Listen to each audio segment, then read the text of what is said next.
Okay, everyone, thank you for your questions. I'm not going to do an introduction because this really is someone that doesn't need one, but please join me in welcoming our visiting Professor of Creative Media for her final event. She's here as part of the News UK benefaction that allows us to bring these visiting professors of creative media to Oxford. Please join me in welcoming Jeanette.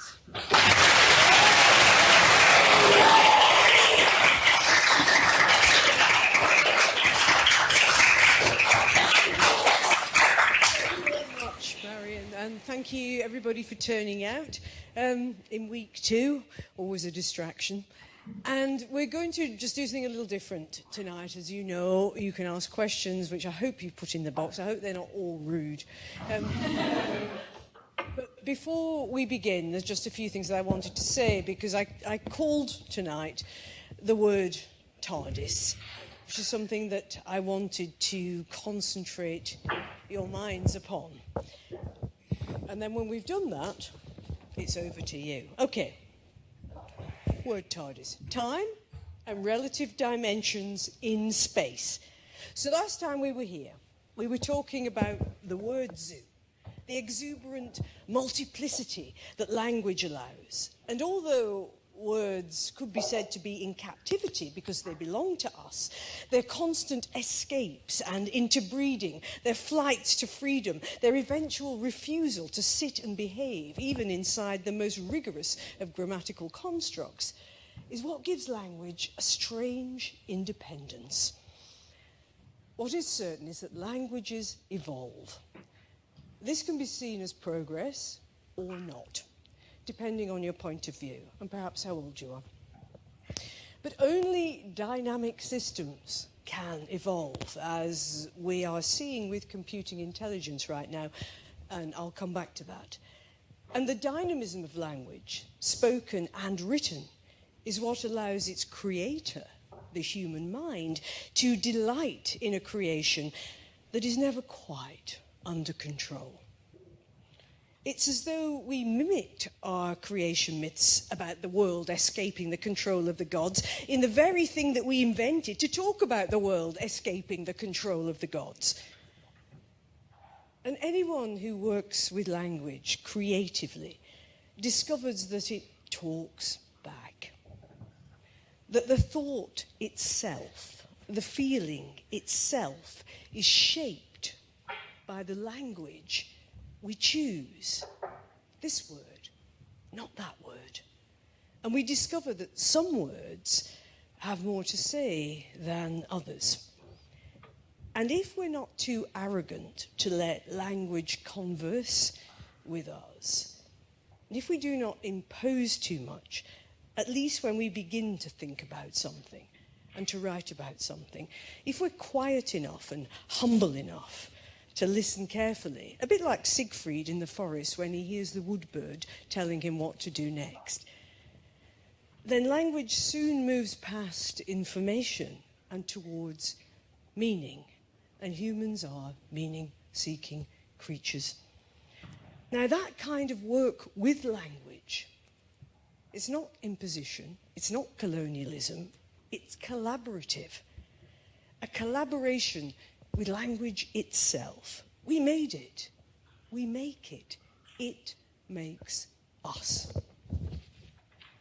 At its most basic, language is a means of communicating information, a pocket-sized, handy format that allows us to avoid danger and order dinner.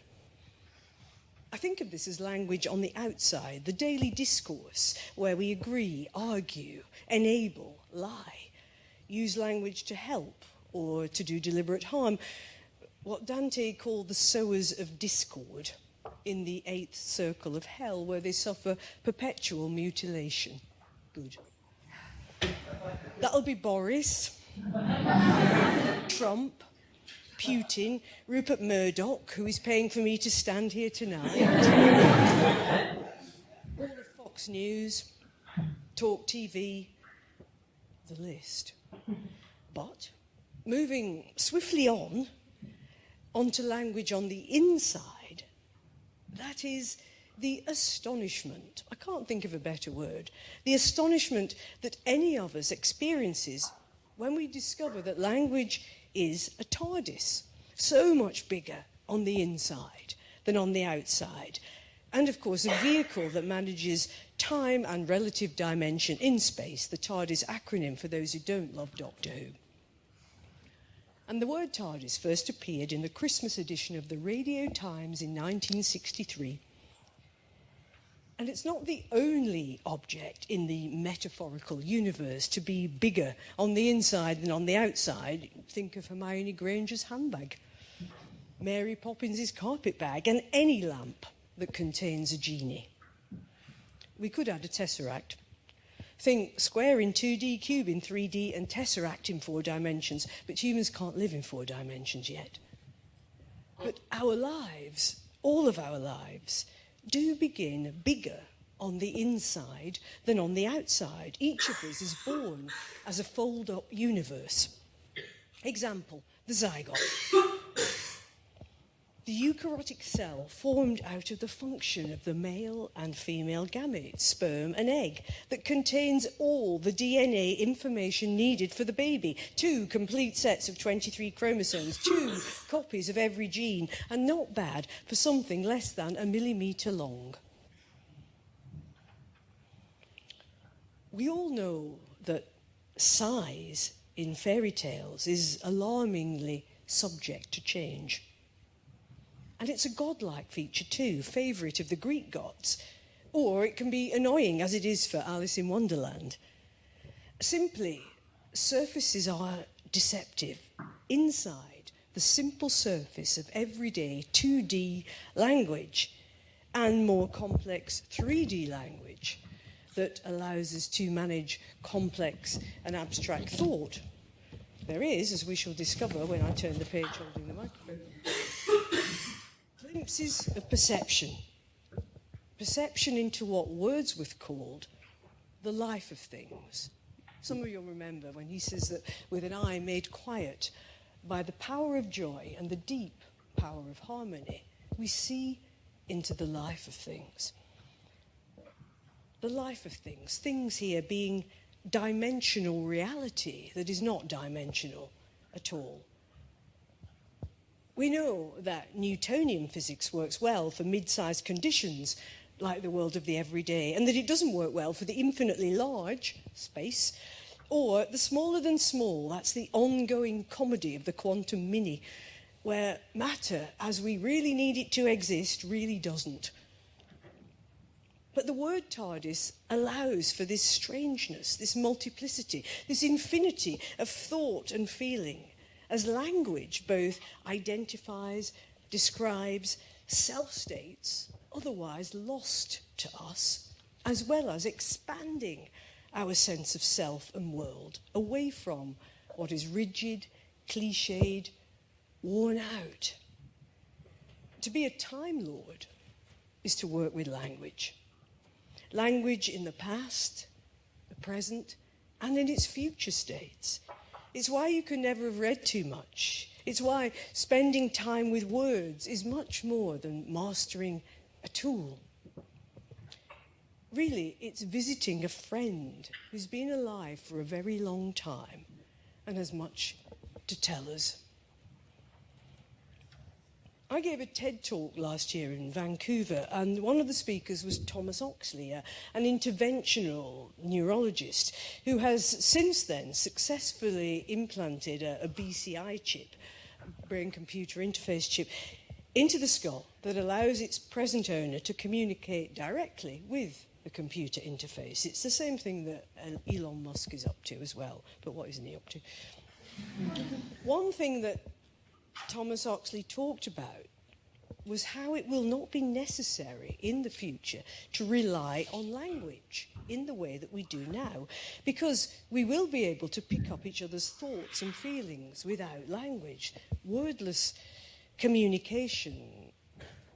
As a scientist, as a doctor, he sees this as a nirvana, as something to aim for. I mean, it sounds like hell to me. Not just for privacy reasons, but because I believe that language is more than a tool, more than a brilliant invention. Language itself, the language we use, shapes the discourse, and more than that, defines and redefines a lifetime's work, our relationship to ourselves and to others. I do not know how computing intelligence will alter human communication. I'm sure it will, especially as most of us will be responding via natural language to a machine that will be our interpreter. Now, I am an AI enthusiast, but, and there are many buts, but I don't think that the assumption that language is a tool like any other that humans have made and that will be upgraded or rendered obsolete is either useful or true. Language is part magic, which is why we speak of words of power, why prayer is not the same thing as ordering dinner, why blasphemy is still a crime to some. Language so powerful it can offend a sky god. Will it offend our soon-to-be maybe overlords, AI, when we continue to speak in our own tongue? Language is also always resistance. And what we should resist is a language too small for us. Homogenized global culture plays its part in the ubiquity of utility language, which is fine as far as it goes, but it's not strong enough to support or develop inner worlds, or to reach beyond what is already in our hands. Now, Ted Hughes believed that poetry, that is language under compression, is what awakens the soul, by which he meant that part of us that isn't time-bound. It's a romantic view, it's a mystic's view, and it's a view that I share. But now it's your turn.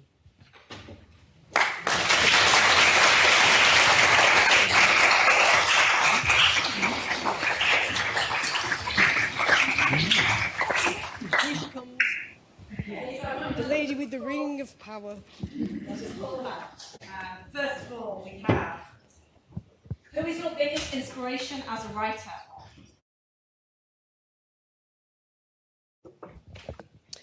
Oh, I imagine the anonymous collection of persons who wrote the Hebrew Bible and then following that the New Testament. Only because what happens to you early in life is either something you seek endlessly to run away from, and it's pointless because you can't, because it follows you like a demon, or it's something that you learn to work with and to take from it what's useful to you, what will still teach you, what's good for you, what can you learn. And there's no going back from having the Bible read, the King James Version, every morning and every night. No going back for me. So the best I can do is to bring it in where it's wise, use the cadences, use the rhythms, use the economy of how to tell a story, not be afraid, to make a moral point from time to time. And that, I guess, is the place that will never be excised from who I am. Everything else, then, because if we think of language, they think everything that we need, everything we read is a conversation that goes on happening. Then that for me was the beginning of the conversation, and everything else takes place around it, within it, because of it. Do you think education stifles creativity? Yes. But look, you know why. You're among the most privileged people in the world, and I hope you all had interesting earlier educations. Maybe you did. But you know, what annoys me most is that every child ever born is creative, and we then knock it out of them through the educational system, which is going to get worse with the baccalaureate, isn't it, in 2025? You know, that little runt Michael Gove has got a lot to answer for. No arts, no music. Why, that's for the little people who don't matter. No, it's a disgrace, because humans are naturally creative. It's not just how we solve our science problems and It's how we solve ourselves. And the world could not be in a worse place right now. And we really need people who can think creatively, imaginatively, outside of the dismal answers, offered by the tick box economy. So yes, keep going. How many have we got? We've got 20 time. Oh, Yeah. I've just looked in the box. Right. We won't get through all of them, but we've got plenty of time. How autobiographical is Oranges Are Not the Only Fruit, and how did you feel writing yourself as a character? I felt very good writing myself as a character because I think it was something we talked about last time, that if you learn to read yourself as a fiction as well as a fact, you can be freed from the problems of gravity. You can be freed from the straitjacket of the CV. You can get some velocity to escape other people's ideas of who you are. That's why I put Pink on earlier. Not just because I thought Pink hadn't been in the Gulbenkian Theatre before, probably. But, there's a great line in Pink. They can drag you to hell, but they can't tell you to change who you are. But of course, the discourse of literature is to find who you are anyway. That's always the difficult bit that the kind of new age guru crap misses out. Who am I? No idea. Never mind, but I won't change it. So what we're looking for always is this business of expanding the self into something that is beyond either the economy of the moment or beyond the politics of now. You have to find that, as well as working in the moment, within the situation you're in. No one can escape their own time, even when you are a Time Lord. You're here, you're now, you have to do something. And it is because of your privilege here and your privilege that will come that a great responsibility is yours. And I don't want you to shirk it and just go out and make money and say, well, it's nothing to do with me. It's absolutely to do with you. And that's why, don't be ashamed, take all of this, but then go out there and make a difference. Yeah, pink one. How can you persuade people that studying literature is worthwhile? I didn't know that was a problem.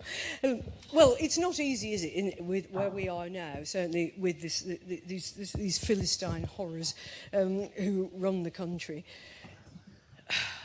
It is this business of it being essential. We said earlier, just a second ago, that every child is born creative. You know that. Every child wants to sing a song. Every child wants to dance. Every child wants to paint a picture and stick it on the fridge. They want to hear a story and they say, tell it again. And then they tell their own stories. They make up their own imaginary friends. They act out little dramas. They're not time-bound in the way that grown-ups are. It's of no interest to them. They have so much to teach us and show us. And then we look at all that playfulness, which we all know is at the heart of creativity and the heart of problem solving. Actually, the heart of decision making, and we knock it out of them and say, no, this is a luxury, this is middle class, this is elitist, this isn't for you. And that is why our culture is now becoming so stripped back, so impoverished in a way which does bother me, because we have all these glories. It's not just of language, which is my job to talk about tonight, but in all the arts, those things that have actually made our life worthwhile. People didn't need to trudge across a muddy field when there were no roads and nothing else except a horse to go there, even if you had the money to go and listen to 4 people playing strange instruments in a chilly hall. But they did. Nobody had to paint pictures on cave walls with a charcoal stick shoved in the fire, but they did. Nobody had to start telling stories about the creation of the world and how humans sit in it, but we did. So this then is our birthright, our inheritance, our hard wiring, and we should protect it and not allow those cynics, those vicious cynics, whose interest is only in their own kind of crazed, power-mad idea of how the world should be. We can't allow them to take it over. So of course you should study literature. What else is there? Yeah. Who is your favourite doctor?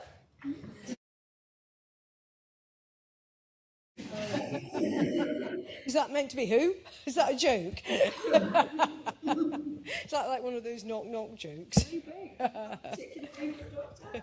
Yes, I think my endocrinologist, but we won't go there. What's your favourite album?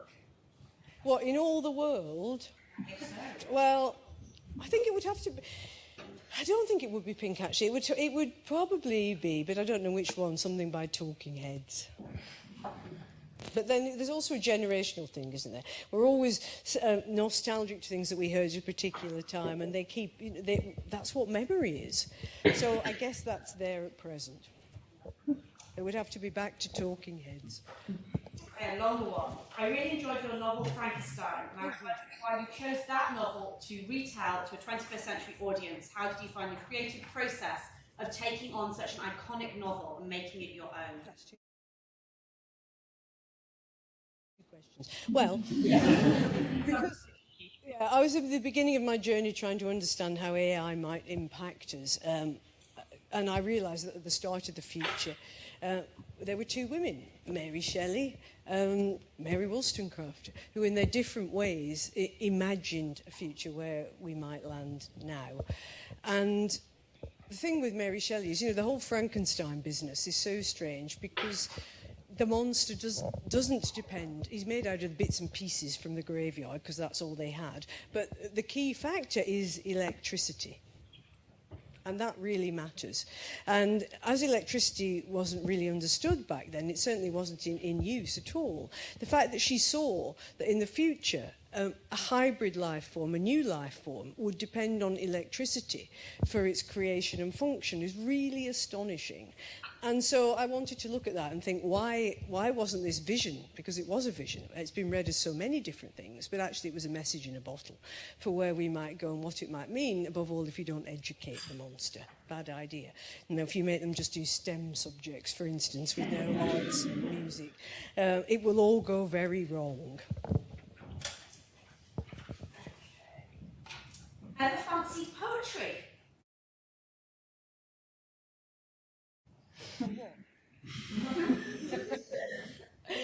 Interpret it as you will. Personal pleasure, absolutely, and all the time. It's a place I go for respite.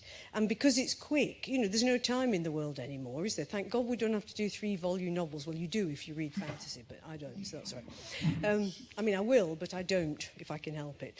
But sorry about Tolkien. I think the thing about poetry is that you can treat it like a shot of espresso and just down one in the morning and then go on your way, because they are these perfect self-contained energy units that again yield so much more, especially when they're read out loud, or especially when they're ingested. It's kind of homeopathic dilutions, isn't it? That appears not to be doing any good at all, but in fact it's subtly and gradually and permanently changing the system that invites it in. And I think that's what poetry does. I think it's what Ted Hughes meant when he talked about poetry in the way that he did, as awakening the soul. It's a word that we still all understand, whether you're religious or whether you're not. And finding ways to respect, to maintain, to encourage the development of your soul is really important in our present society, which is only about getting your attention and grabbing your money and taking you down the rabbit holes of conspiracy theories. So how are you going to back off from all that? You're going to make some space for yourself that is authentic, that is true to you, that you can depend on. And because I'm a very practical person, for me, language, whether it's been poetry, fiction, has really allowed me to find that place, coming from a very, very poor and impoverished background, apart from the Bible. It has taken me into something completely other, where there are not just words for things, but words as things in their own right, with transformative powers. And I do believe that you can rely on language in that way. Would you rather be interesting or kind? That's changed. It's when I was a young person, I used to think about that because of course, I think I said to you last time that when I left home, Mrs. Winterson's phrase was, well, why are you leaving? And I said, because it makes me happy. I'd fallen in love with a woman. And she said, why be happy when you could be normal? And that was the whole false binary of happy, normal, normal, happy. And of course, in a way, we've got another one here because we're always setting things up against one another. And because we live in a world predicated on scarcity, which is the biggest lie of all, we think, oh, if I have this, I can't have that. Sometimes choices have to be made, but in areas where the soul is concerned, where ethics are concerned, where morality is concerned, it's very different. And so you should be able to be interesting and kind. And I believe that kindness, compassion is lacking in our world, and we need to seriously, urgently bring it back in. It does matter. Feelings do matter. They're not some sort of sloppy refuge where we should escape from as quickly as possible. The whole head-heart thing is one of those absolutely worn-out cliches. We don't need it anymore. Of course you can be kind, and you have a responsibility to be interesting, because being boring is just boring. Which book's reality provides the best escapism for you, if any? Which what? Book's reality provides the best escapism for you. Do you know, I definitely am not interested in escapism. I think there's escape, which is often what we need to do from situations that would otherwise confine us, whether micro situations in our own lives, or, again, how to push away the pressure of the bigger situations in the outside world where we can. You know, we have more choices than we think that we do. But I think escapism, it's a shame and it's sad, because we should be conscious at all times. You know, being conscious, being aware of both of the choices we make, not giving in to the unacknowledged ideologies, into assumptions that we think are us and are just second-hand. You know, you can't buy your life from a rack in Primark. It's got to be something that you've made for yourself, and that's hard in this world because all the seductions are in the other direction.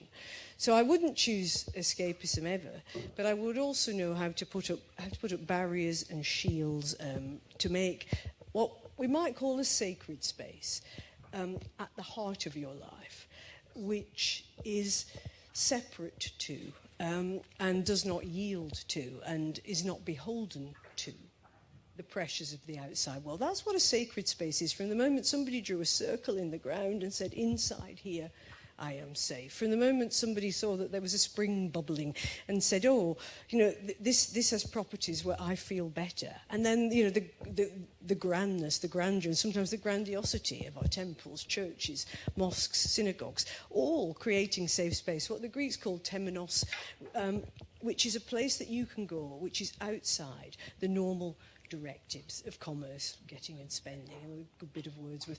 And inside there, the self can be located. Of course, you come out again. For some people, the monastic life was the life that was chosen, where prayer was above action. For us, it's generally a blend of how to act, but also how to find the inner contemplative space where we can recharge and renew, and also take stock of what our priorities are. Because the problem with action is that, it, especially if it's successful, actually, is you tend to forget why you were doing it anyway.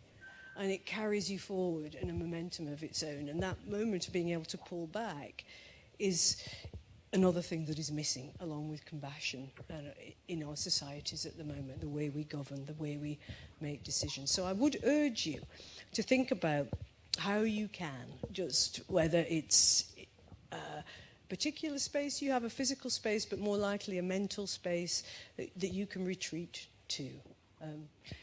That's what I do. Did you pick the music playing at the start of the lecture? Of course I did. Well, no, actually, I think it was Rosalind did through Lady Gaga in there, because I said, we can't have Pink for 15 minutes, we'll all lose the will to live. But I did particularly want that Pink song for us to begin with. I like it. I think she's great. What do you think of James Joyce? Well, how long have you got? Just give us a minute. Okay, necessary, but probably not to read all the way through sequentially. I don't think you have to do that.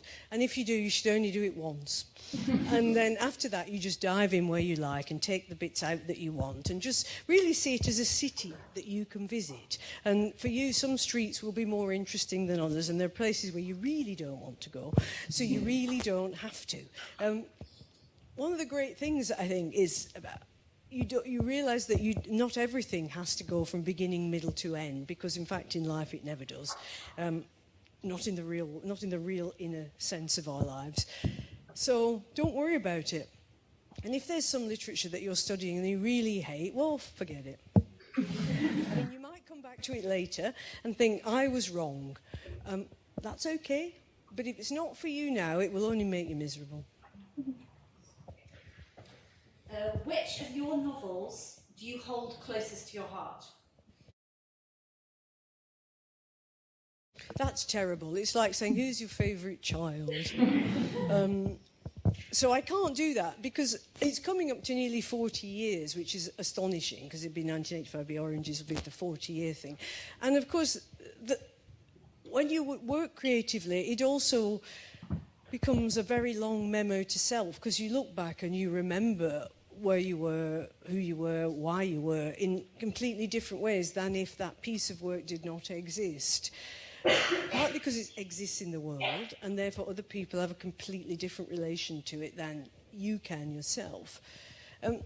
But also because it's this business of we do change, we do move, everything is in flux. It's not about being static, it's about being able to develop.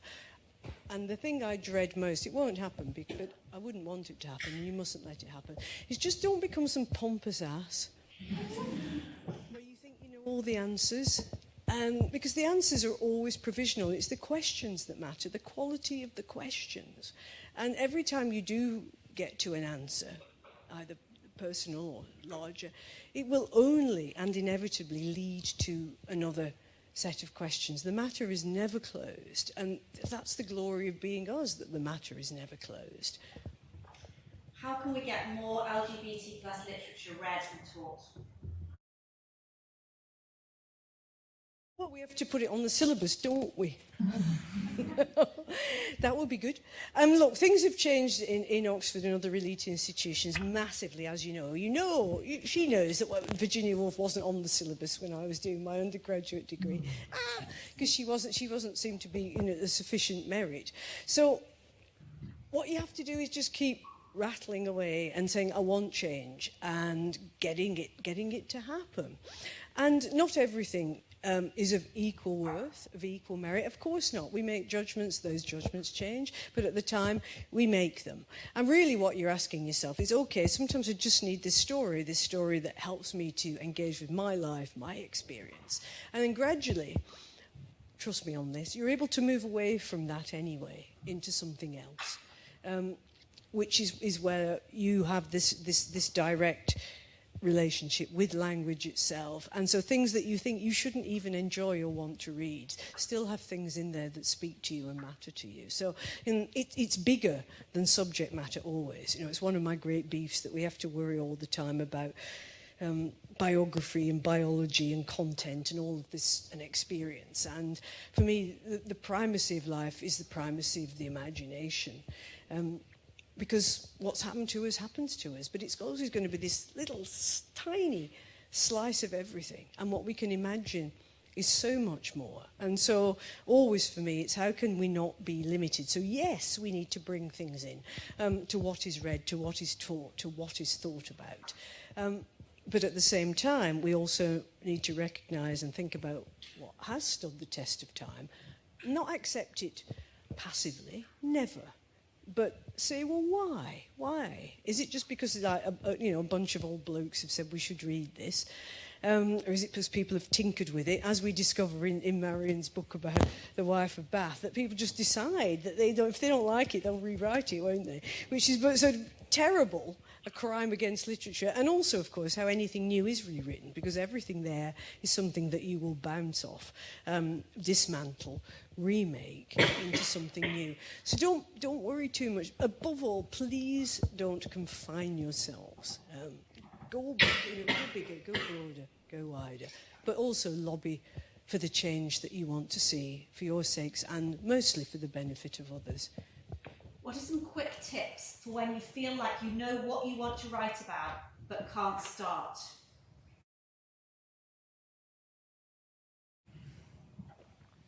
Well, you just have to start. I mean, you do, because there's nothing, as I said, it's very practical. If you've got something that comes up, you must wrestle with it a little bit and say, well, why is this in my mind? Why can I not set it aside? Therefore, it's calling for my attention.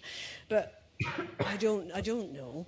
Then just do the simplest work that you can. Even if you find just individual words and you write them down that seem to lead you closer to this elusive quarry that you're stalking, or this thing that's hanging over you saying, but please give me some language so that I can speak back to you. That takes work. And that's the bit that I was trying to say earlier about having the humility to listen. To listen back to the thing itself, not to impose. We all have a facility with language, and that can get in the way of actually listening to what the creative process is trying to do, because you can just end up doing a version which gets nowhere near what it was that was at the essence of it all. And that can sometimes be very successful, but it'll never satisfy you, and you'll know perfectly well that it's not what you wanted to do. So please don't be afraid of the void, don't be afraid of the darkness, don't be afraid of the space you go where it seems like nothing is happening. And above all, don't worry about sitting down at your desk for an hour or so and finding you can't write anything. It's better to write nothing than to write complete crap. And trust it. If all I could give you is to say, you can trust yourselves more than you think you can. You can trust your innate hardwired creativity. You can trust the conversation you're having with this thing that you want to talk about. And let that happen. Let it start to take place. There's so much anxiety, and really that gets in the way of everything. Where do you find inspiration, joy, creative energy in 2023? What inspires you right now? I guess same as it ever was. It's about finding things you love. You know, there are these, everywhere you look, there are these pockets of air in an upturned boat. You know, the whole thing is capsized. But we still find, we find people, we find culture, we find art, where we can breathe in. Think, whoa, you know, it's not all this suffocating struggle for existence. And you have to find those things for yourself.